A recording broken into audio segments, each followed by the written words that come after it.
Welcome to Ask the Expert North Texas here on News Radio 1080 KRLD. I'm David Rankin. And I'm Kristen Diaz. And guess what? This week is Teacher Appreciation Week. And we have a very special guest this afternoon who's associated with Teach For America DFW, giving back to our teachers here all over the Metroplex. We introduced this afternoon Brandi Gregg, who's joining us from TJ Musk Middle School. Thank you so much for the time. Thank you for having me. I'm so excited to be here. We've been talking about teachers all during the pandemic because obviously when that happened, it really just turned your whole life around with having to, administer to our kids in school. And, the lockdown weighed heavily on our schools. And since that bounce back, it's been like a new evolution, right? You guys are still trying to find your way. And it's put a lot of pressure on our teachers. So when we have a week like this, I mean, it's one week to highlight it, but it really should be every single day that we should be thanking our teachers, right? Thank you. Yes, I agree. I would love it every single day. Absolutely. You guys have been going through so much. So tell me a little bit more about your organization. So the first 2 years of teaching, I was blessed to be able to serve as a member of Teach For America. Teach For America is a nonprofit organization across the United States that places educational leaders in underserved communities. And their goal is really to mitigate or lessen the achievement gap. And so one of their quotes is, opportunity, everybody has access to certain opportunities or achievement, but it's up to us to be able to give it to them and provide that. And so my, job in my first 2 years as a core member is to assess ways that I can help build both opportunity and increase achievement in my school. How frustrating is it when you see stories that come out showing that reading levels are way down, math levels are way down? We're also now seeing how knowledge of history is also falling. How does that get turned around? I think what can be frustrating is that you see the stories in the articles, but not really with any solutions or really any ways to directly address the issues and the problems. And I think that's something that has really plagued me during my time as a teacher. How do we actually address the issues that we're seeing, right? We talk a lot about, well, this is going wrong, or this is not what we expected to see, but then we don't talk about, okay, what are the factors that we see plaguing our students? What are the factors that we see plaguing our schools? And so what I'm grateful of post-COVID, we seem a lot more focused on all of the factors that are playing into what we are doing in the schools and what we're doing outside of the schools. And so I think COVID has really awakened what people see can be done to improve the culture of education. I think for so long, we were just centered in the academic side of it. But then now I hear SEL, which is social emotional learning. And so that lets me know that people are thinking about holistically, what can we do to improve things for children? Education is such a trigger point for a lot of people because they have their own personal experience. Everybody went to school, right? We'd like to say everyone went to school, or they had a child that went through school. So they have that personal experience there, and they feel like that one experience speaks for everything. Do Americans really understand the challenges that teachers have nowadays, especially somebody who's maybe didn't have kids that go through a school system, and maybe they are decades removed from their personal experience of being in school? I would say no, but I think Americans, we can sometimes be one-track minded, right? I think we live in a society that has so many privileges, right? Even when the certain privileges you expect to have, you don't receive. There are still so many privileges that we do receive that makes us one-track minded in everything. And so I definitely feel like there are times where people don't understand the plight that I'm going through in the schools, or there are times where people don't understand how the culture of schooling has changed. And so I know when I was in 3rd through 6th grade, corporal punishment was still a big thing in school, right? And now that's like Absolutely not. You do not put your hands or touch somebody else's student or child, but that also contributes to or exemplifies how times and culture have changed. And so what you would expect to see, or what you would expect for a school or a classroom in the 1980s or even in the 2000s is very different from what we're seeing in 2023.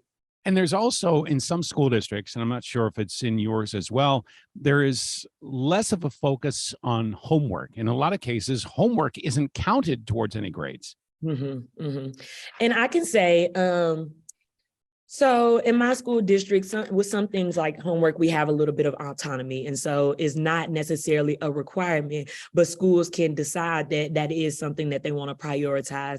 And I think in my first year of teaching, I too was kind of like, I'm not sure about the homework thing. And I think it's something that you have to be considerate of depending on your school demographics. So some students can take some of the assignments and do it at home. But as we moved out of COVID and we've moved to doing a lot of things online, it was challenging to create some homework assignments because just having some of the students didn't have the resources available. And so I think that homework can definitely be beneficial when used effectively. But I think times, right? As we learn more and as we know more, I think we should use what we know more effectively. So some students, homework is not beneficial. If I'm on the basketball team, I'm playing my game till 9 at night, you may want to keep me before my game and do a little bit of work with me. And so I think we have to be conscious as teachers of using the tools we have effectively for who they benefit. The old saying, it takes a village to raise a child. I think even with education being, very much, again, a trigger for some people that have their, opinions about how it should be done. One thing that we can all agree on is that saying, it takes a village to raise a child, and for teachers to be successful in helping these kids learn, it takes the community's effort to support them. Yes. What does Teachers for America specifically like, our listeners and their circles to know about how they can support their teachers in their community, whether they have a kid in school or not? So one thing that I really love about TFA, and I was telling somebody this today, is that they are truly building a coalition of education activists, right? And so ways you can get involved with TFA are boundless because TFA connects with so many different organizations in Dallas. So specifically Floral Cliff. I'm not sure if you all have heard of that, but I've had the pleasure of serving and working with Floral Cliff as well.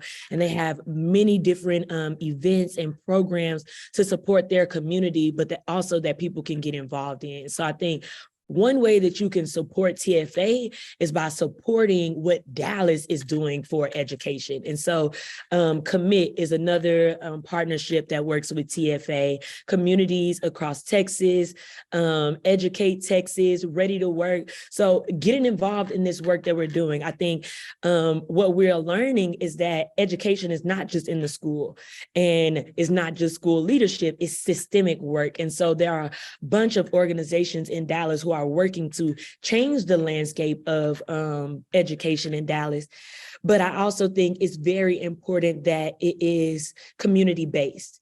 And so it's very hard for me to go into a community that I haven't grown up in or I haven't serviced in many years and be able to decide what solutions will be able to work. And so the biggest thing that we need people to do is start getting involved in their communities.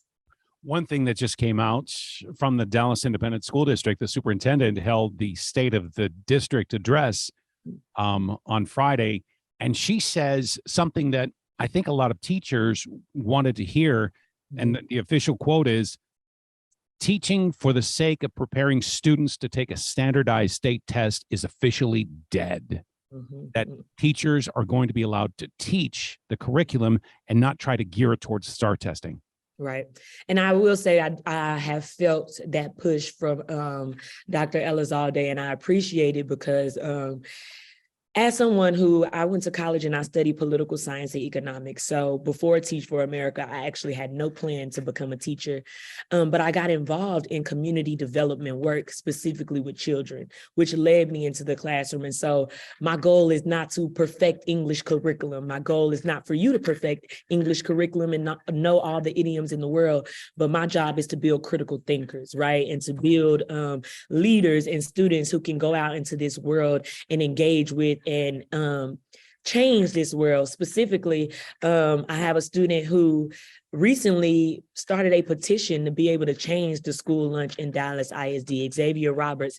And so that's the type of stuff that I'm trying to build in students, right? Of course, what we do in this classroom does help contribute to that. But Taylor Toynes, one of the CEOs at Fort Oak Cliff, he gave an address to us when we joined TFA. And he said, the greatest thing we can do as educators is get a student to believe in themselves. And so beyond state testing, right, that's my goal in this classroom, to get you to believe in who you are, what you are capable of, and where you want to go. Do kids learn the same way? They have so many, they have access to so many different things, when it comes to streaming and, their different electronics. Are they as engaged, or is it more challenging to get them more engaged?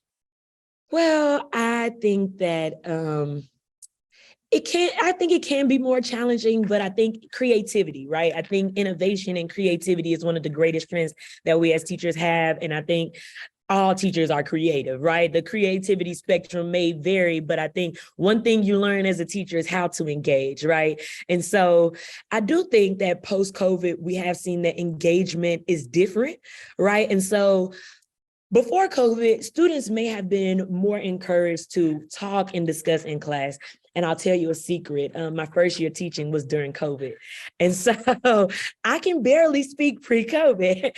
But one thing I can say is post-COVID, I've had to find ways to encourage my students to share and to let their voice be heard and to be known and to have confidence in their ideas. I think COVID created a space for all their insecurities to sit and manifest and sometimes become overwhelming. And when you're coming back into the school, I even have some students who towards the beginning of the year, they wore a mask all the time just because they were so insecure about how they looked. But now I start to know it's like, oh, see you without your mask today. But that lets me know that we're building certain things in the students. So it can be hard to get them to engage, but sometimes everybody write on a sticky note. Now we're posting it on the board and I'm reading something out, and that lets you know, oh, some people are thinking how I'm thinking, and it gives you a little more confidence to share.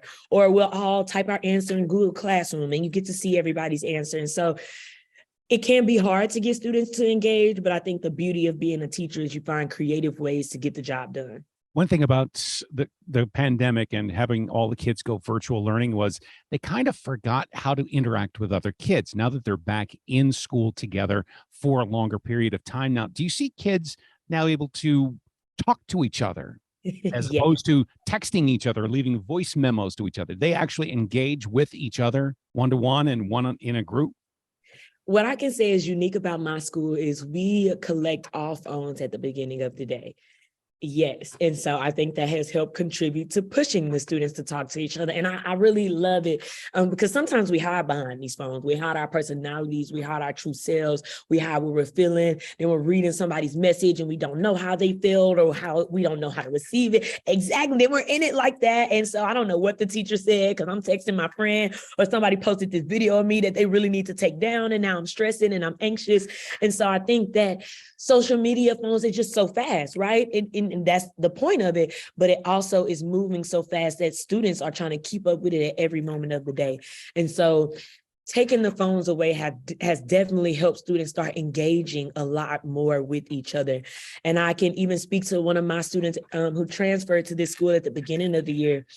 She speaks to me a lot about how proud of herself she is for growing out of her shell and engaging with students and making more friends than she thought she'd receive. And so I do think we are finally starting to see students become more social. And I think another thing that's contributing to that is schools are having their social events again. And so a lot during COVID, we weren't having auditorium events, pep rallies, social events. And so students are also learning how to be social in school. And so I think that's important for us to remember.